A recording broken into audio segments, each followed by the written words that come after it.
Tracking a story next that continues to rumble on in Britain. School lessons on equality and inclusion are still enraging parents. Demonstrations have already been held, with more expected come the new term in September. And now the UK official tasked with countering extremism says there's been a campaign of disinformation spread about the education programme and that the government's been too slow to respond. Polly Boyker has more. It's a small school with a big problem. Parkfield Primary in Birmingham, where many of the predominantly Muslim students' parents are angry that the school is teaching their young children about same-sex relationships. Protests like these have become a regular feature. Do not bring your children if you believe in the Quran. And if you stand for your Prophet, and if you want to fight for your right to your beliefs, do not bring your children into school tomorrow. And now the UK's National Association of Head Teachers is warning the government that the parent protests could spread come September. Last week, hundreds of parents refused to send their children to Parkfield Primary because teachers are refusing to stop teaching the lessons.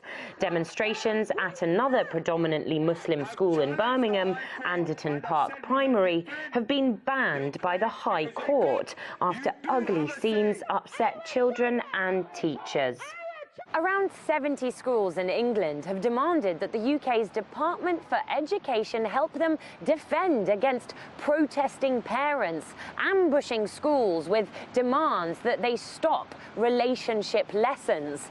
The No Outsiders programme is aimed at children of primary school age, so that can be as young as 4 or 5 years old, and it's based around a reading programme, and these are the books that are causing such outrage. They contained stories about diversity and inclusivity, be it about disabilities, being fostered or adopted, or having 2 mummies or 2 penguin daddies.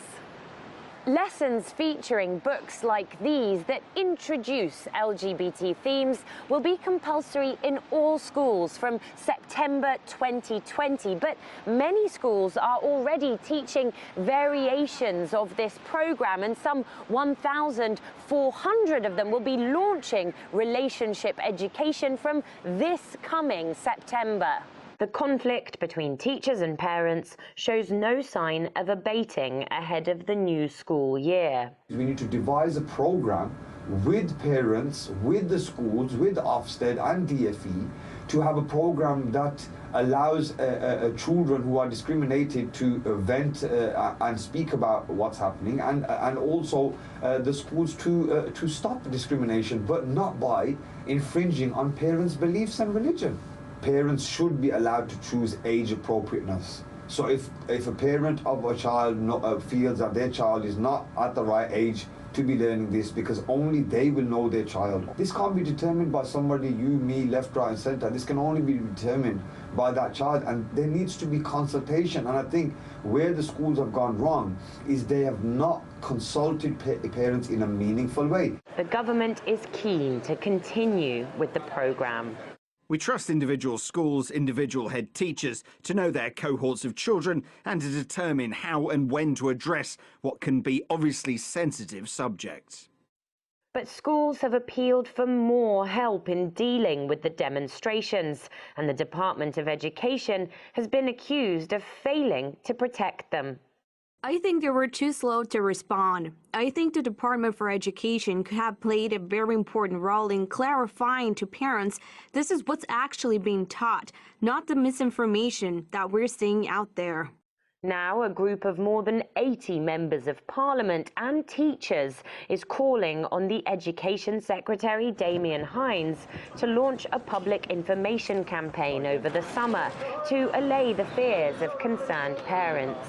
The Department for Education has a lot of homework to do over the summer if it wants to quell parents' concerns and stick to its programme of promoting British values of freedom and tolerance. In the meantime, the protests at predominantly Muslim schools have galvanised other religious groups as well. And Catholic campaigners have said that they are set to join the demonstrations in September.